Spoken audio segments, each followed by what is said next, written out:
Jaya Radha Madhava Punya Bihari.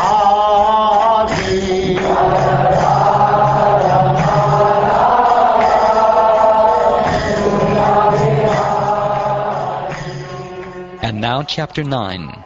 Prahlada pacifies Lord Nrsimhadeva with prayers.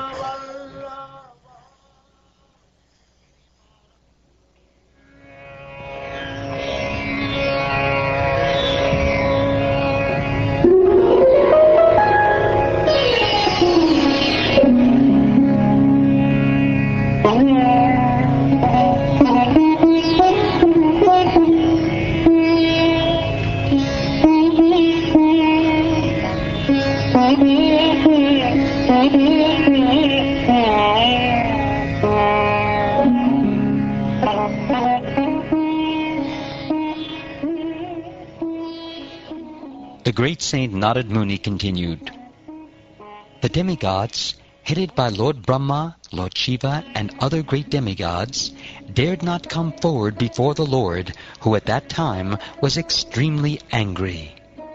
The goddess of fortune, Lakshmiji, was requested to go before the Lord by all the demigods present, who, because of fear, could not do so.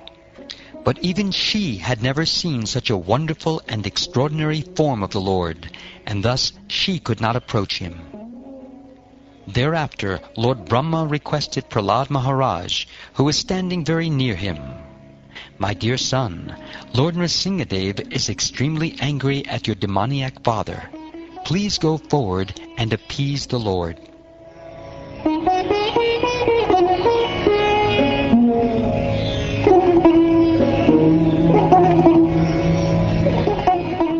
O King, although the exalted devotee Prahlada Maharaj was only a little boy, he accepted Lord Brahma's words. He gradually proceeded toward Lord Nrsimhadeva and fell down to offer his respectful obeisances with folded hands. When Lord Nrsimhadeva saw the small boy Prahlada Maharaj prostrated at the soles of his lotus feet, he became most ecstatic in affection toward his devotee.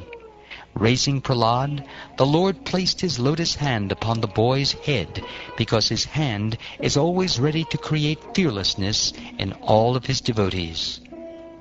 By the touch of Lord Nrsimhadeva's hand on Prahlada Maharaj's head, Prahlada was completely freed of all material contaminations and desires, as if he had been thoroughly cleansed.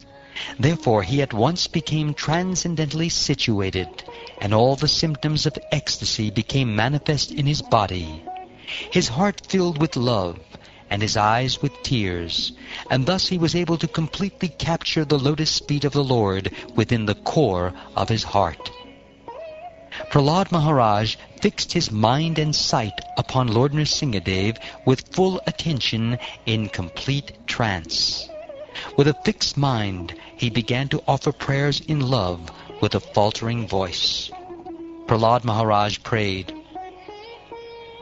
"How is it possible for me, who have been born in a family of asuras, to offer suitable prayers to satisfy the Supreme Personality of Godhead? Even until now, all the demigods, headed by Lord Brahma, and all the saintly persons could not satisfy the Lord by streams of excellent words, although such persons are very qualified, being in the mode of goodness. Then what is to be said of me? I am not at all qualified." One may possess wealth, an aristocratic family, beauty, austerity, education, sensory expertise, luster, influence, physical strength, diligence, intelligence, and mystic yogic power. But I think that even by all these qualifications, one cannot satisfy the Supreme Personality of Godhead.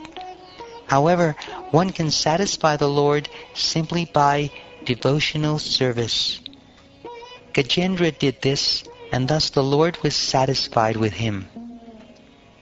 If a Brahmin has all 12 of the Brahminical qualifications, as they are stated in the book called Sanat Sujata, but is not a devotee and is averse to the lotus feet of the Lord, he is certainly lower than a devotee who is a dog-eater, but who has dedicated everything, mind, words, activities, wealth, and life, to the Supreme Lord.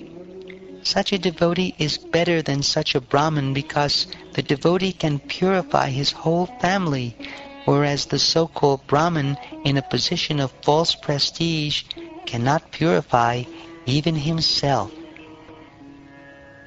The Supreme Lord, the Supreme Personality of Godhead, is always fully satisfied in himself. Therefore, when something is offered to him, the offering, by the Lord's mercy, is for the benefit of the devotee, for the Lord does not need service from anyone. To give an example, if one's face is decorated, the reflection of one's face in a mirror is also seen to be decorated. Therefore, although I was born in a demoniac family, I may without a doubt offer prayers to the Lord with full endeavor as far as my intelligence allows. Anyone who has been forced by ignorance to enter the material world may be purified of material life if he offers prayers to the Lord and hears the Lord's glories.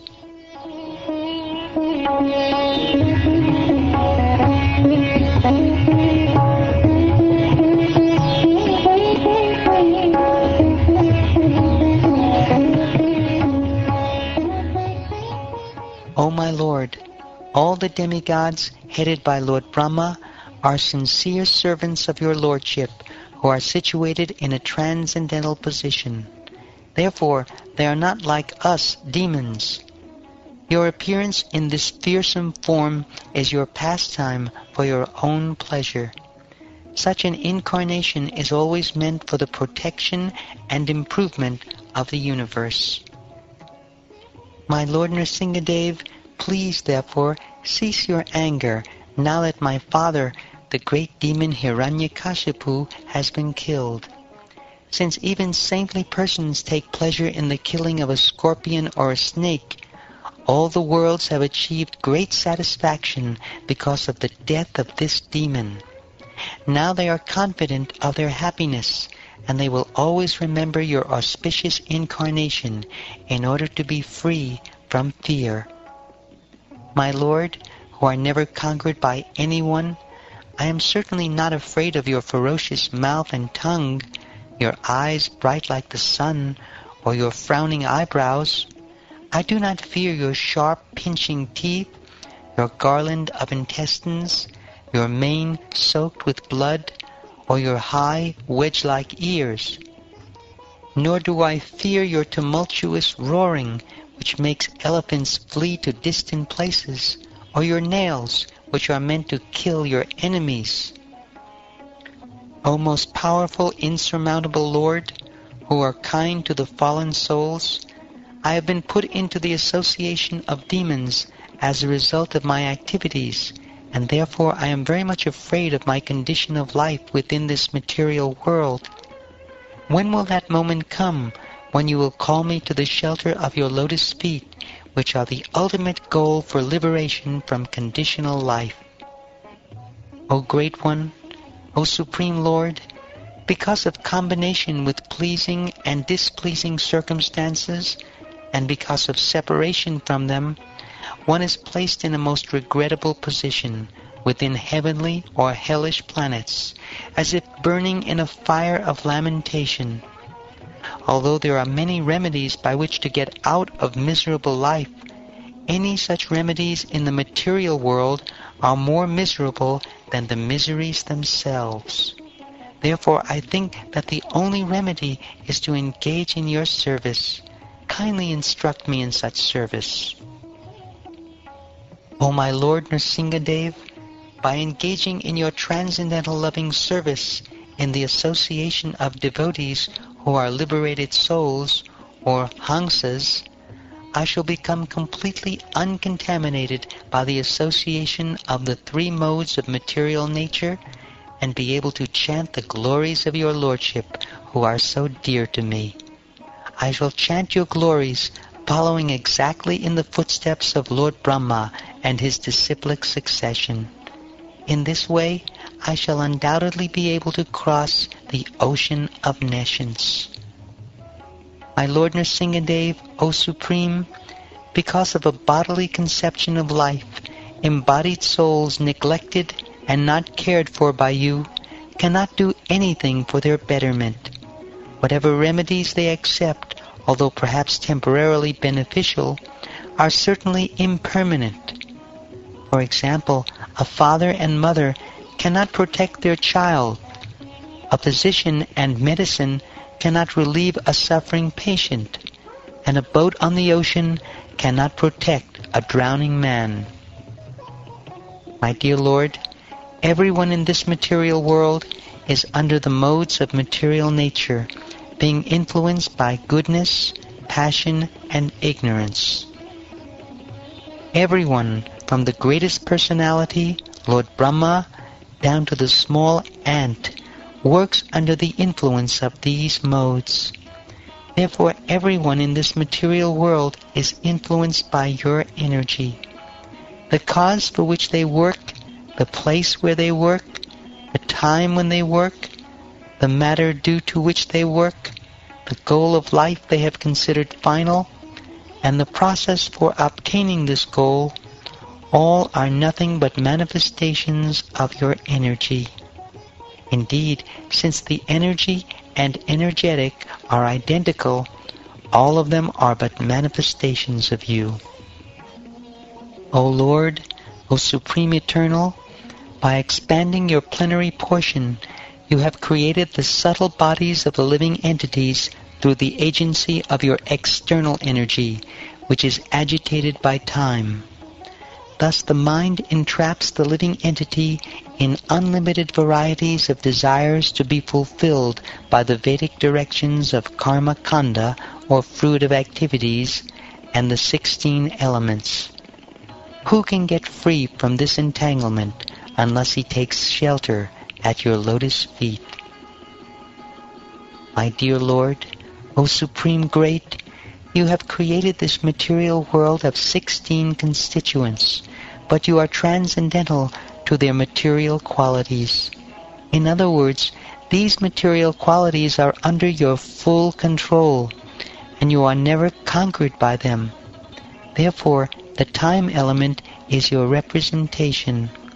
My Lord, O Supreme, no one can conquer you. As for me, however, I am being crushed by the wheel of time, and therefore I surrender fully unto you. Now kindly take me under the protection of your lotus feet. My dear Lord, people in general want to be elevated to the higher planetary systems for a long duration of life, opulence, and enjoyment. But I have seen all of these through the activities of my father. When my father was angry and he laughed sarcastically at the demigods, they were immediately vanquished simply by seeing the movements of his eyebrows. Yet my father, who was so powerful, has now been vanquished by you within a moment. My dear Lord, now I have complete experience concerning the worldly opulence, mystic power, longevity, and other material pleasures enjoyed by all living entities, from Lord Brahma down to the ant.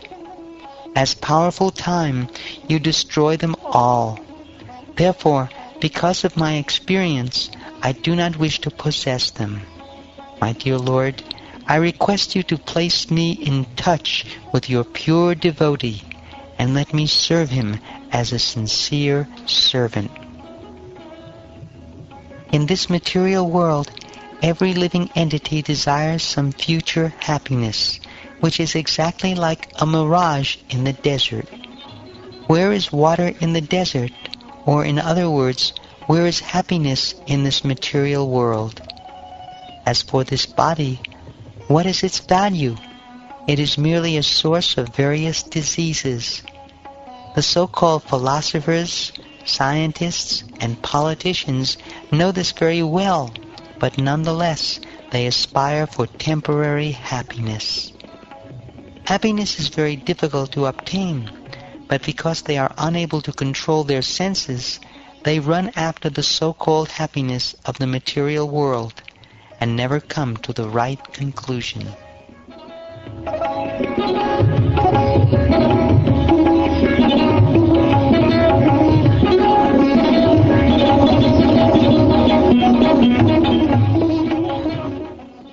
O my Lord, O Supreme, because I was born in a family full of the hellish material qualities of passion and ignorance, what is my position? And what is to be said of your causeless mercy, which was never offered even to Lord Brahma, Lord Shiva, or the goddess of fortune Lakshmi? You never put your lotus hand upon their heads, but you have put it upon mine.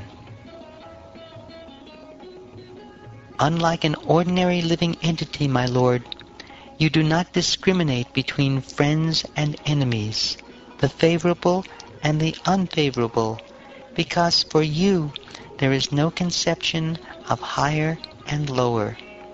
Nonetheless, you offer your benedictions according to the level of one's service, exactly as a desire tree delivers fruits according to one's desires and makes no distinctions between the lower and the higher.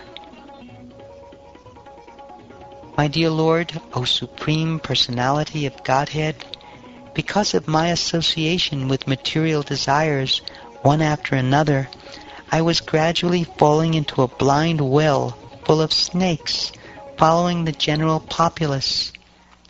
But your servant, Narad Muni, kindly accepted me as his disciple and instructed me how to achieve this transcendental position.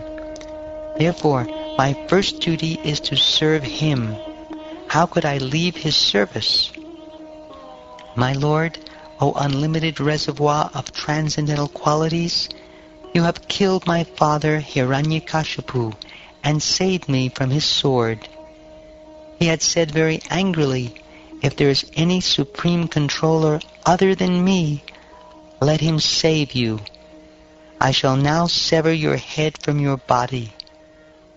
Therefore I think that both in saving me and in killing him, you have acted just to prove true the words of your devotee. There is no other cause. My dear Lord, you alone manifest yourself as the entire cosmic manifestation, for you existed before the creation. You exist after the annihilation, and you are the maintainer between the beginning and the end. All this is done by your external energy through actions and reactions of the three modes of material nature. Therefore, whatever exists, externally and internally, is you alone. My dear Lord, O Supreme Personality of Godhead, the entire cosmic creation is caused by you, and the cosmic manifestation is an effect of your energy. Although the entire cosmos is but you alone, you keep yourself aloof from it. The conception of mind and yours is certainly a type of illusion or maya, because everything is an emanation from you and is therefore not different from you. Indeed, the cosmic manifestation is non-different from you, and the annihilation is also caused by you. This relationship between your lordship and the cosmos is illustrated by the example of the seed and the tree, or the subtle cause and the gross manifestation. O my Lord, O Supreme Personality of Godhead, after the annihilation, the creative energy is kept in you, who appear to sleep with half-closed eyes.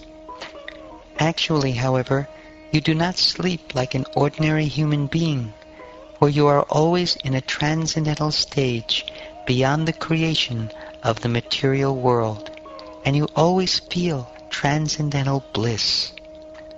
As Karanodakshai Vishnu, you thus remain in your transcendental status, not touching material objects. Although you appear to sleep, this sleeping is distinct from sleeping in ignorance. This cosmic manifestation, the material world, is also your body. This total lump of matter is agitated by your potent energy known as Kala Shakti, and thus the three modes of material nature are manifested. You awaken from the bed of Shesha, Ananta, and from your navel a small transcendental seed is generated. It is from this seed that the lotus flower of the gigantic universe is manifested, exactly as a banyan tree grows from a small seed. From that great lotus flower, Brahma was generated, but Brahma certainly could see nothing but the lotus. Therefore, thinking you to be outside, Lord Brahma dove into the water and attempted to find the source of the lotus for 100 years. He could find no trace of you, however, for when a seed fructifies, the original seed cannot be seen. Lord Brahma, who is celebrated as Atma Yoni, having been born without a mother, was struck with wonder. Thus he took shelter of the lotus flower, and when he had been purified after undergoing severe austerities for many hundreds of years, he could see that the cause of all causes, the Supreme Personality of Godhead, was spread throughout his own body and senses, just as aroma, although very subtle, is perceived in the earth.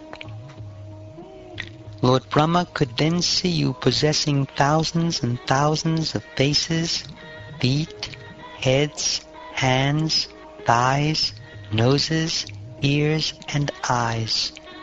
You are very nicely dressed, being decorated and bedecked with varieties of ornaments and weapons. Seeing you in the form of Lord Vishnu, your symptoms and form being transcendental, your legs extending from the lower planets, Lord Brahma achieved transcendental bliss.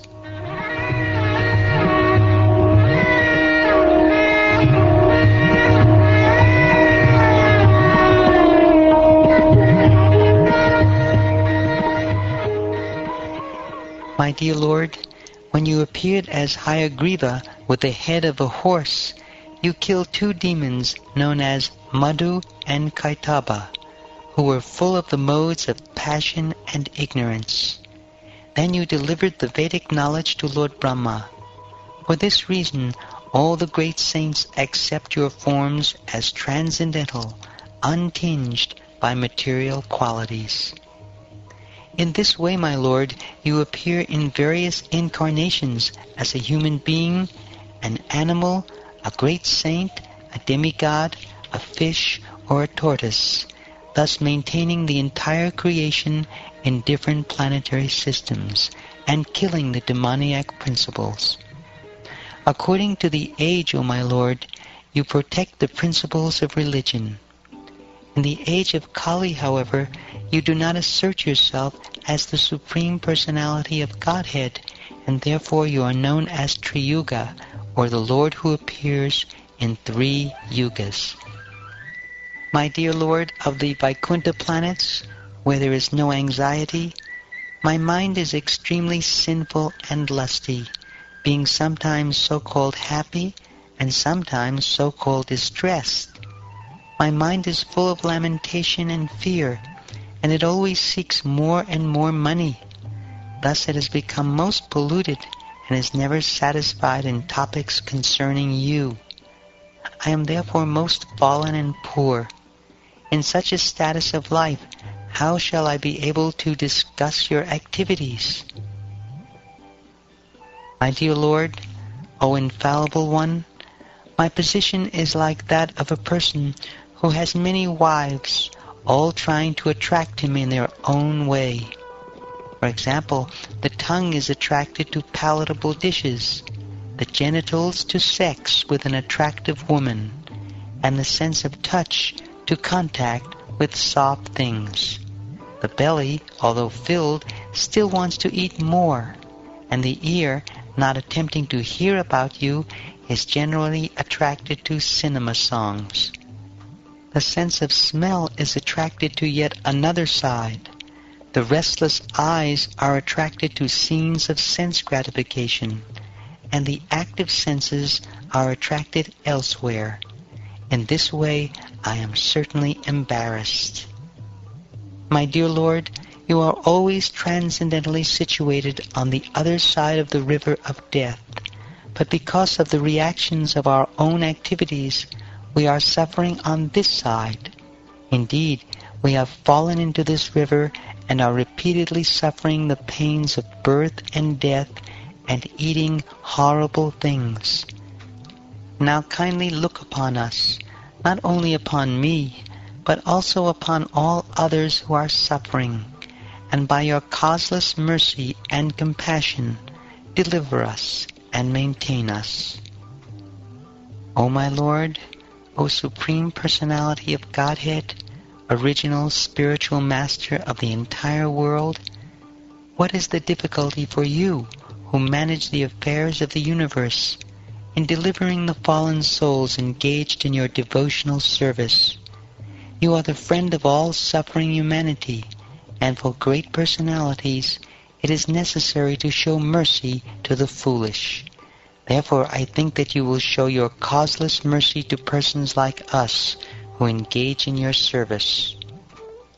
O best of the great personalities, I am not at all afraid of material existence, for wherever I stay, I am fully absorbed in thoughts of your glories and activities. My concern is only for the fools and rascals who are making elaborate plans for material happiness and maintaining their families, societies, and countries. I am simply concerned with love for them. My dear Lord Nrsimhadeva, I see that there are many saintly persons indeed, but they are interested only in their own deliverance. Not caring for the big cities and towns, they go to the Himalayas or the forest to meditate with vows of silence. They are not interested in delivering others. As for me, however, I do not wish to be liberated alone, leaving aside all these poor fools and rascals. I know that without Krishna consciousness, without taking shelter of your lotus feet, one cannot be happy. Therefore, I wish to bring them back to shelter at your lotus feet. Sex life is compared to the rubbing of 2 hands to relieve an itch. Grihamedis, so-called grahastas who have no spiritual knowledge, think that this itching is the greatest platform of happiness, although actually it is a source of distress. The Kripanas, the fools who are just the opposite of Brahmins, are not satisfied by repeated sensuous enjoyment. Those who are dhira, however, who are sober and who tolerate this itching, are not subjected to the sufferings of fools and rascals. O Supreme Personality of Godhead, there are 10 prescribed methods on the path to liberation: to remain silent, not to speak to anyone, to observe vows, to amass all kinds of Vedic knowledge, to undergo austerities, to study the Vedas and other Vedic literatures, to execute the duties of Varnashram Dharma, to explain the Shastras, to stay in a solitary place, to chant mantras silently, and to be absorbed in trance. These different methods for liberation are generally only a professional practice and means of livelihood for those who have not conquered their senses. Because such persons are falsely proud, these procedures may not be successful. By authorized Vedic knowledge, one can see that the forms of cause and effect in the cosmic manifestation belong to the Supreme Personality of Godhead, for the cosmic manifestation is His energy. Both cause and effect are nothing but energies of the Lord. Therefore, my Lord, just as a wise man, by considering cause and effect, can see how fire pervades wood, those engaged in devotional service understand how you are both the cause and effect.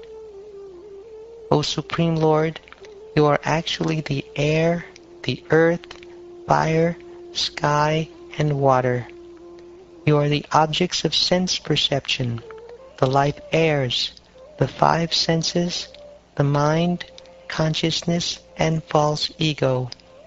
Indeed, you are everything subtle and gross, the material elements and anything expressed, either by the words or by the mind, are nothing but you. Neither the three modes of material nature, nor the predominating deities controlling these three modes, nor the five gross elements, nor the mind, nor the demigods, nor the human beings can understand your lordship, for they are all subjected to birth and annihilation. Considering this, the spiritually advanced have taken to devotional service. Such wise men hardly bother with Vedic study. Instead, they engage themselves in practical devotional service. Therefore, O Supreme Personality of Godhead, the best of all persons to whom prayers are offered, I offer my respectful obeisances unto you, because without rendering 6 kinds of devotional service unto you, offering prayers, dedicating all the results of activities, worshipping you, working on your behalf, always remembering your lotus feet and hearing about your glories, who can achieve that which is meant for the Paramahansas?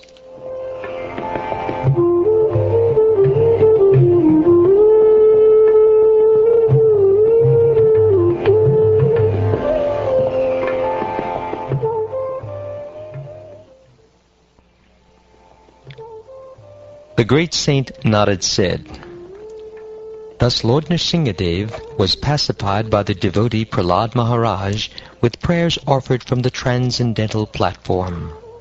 The Lord gave up his anger, and being very kind to Prahlada, who was offering prostrated obeisances, he spoke as follows. My dear Prahlada, most gentle one, best of the family of the Asuras, all good fortune unto you. I am very much pleased with you. It is my pastime to fulfill the desires of all living beings, and therefore you may ask from me any benediction you desire to be fulfilled. My dear Prahlada, may you live a long time. One cannot appreciate or understand me without pleasing me, but one who has seen or pleased me has nothing more for which to lament for his own satisfaction. My dear Prahlada, you are very fortunate. Please know from me that those who are very wise and highly elevated try to please me in all different modes of mellows, for I am the only person who can fulfill all the desires of everyone."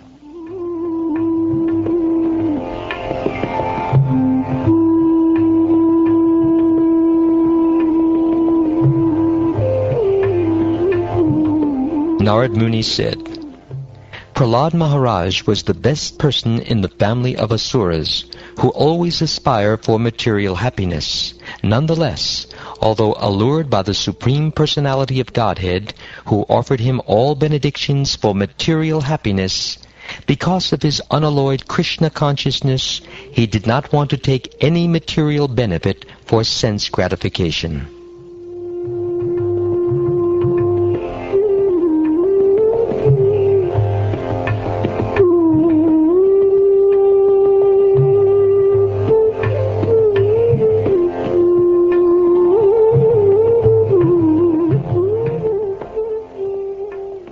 Thus ends the 9th chapter of the 7th canto of the Srimad Bhagavatam, entitled Prahlada Pacifies Lord Nrsimhadeva with Prayers.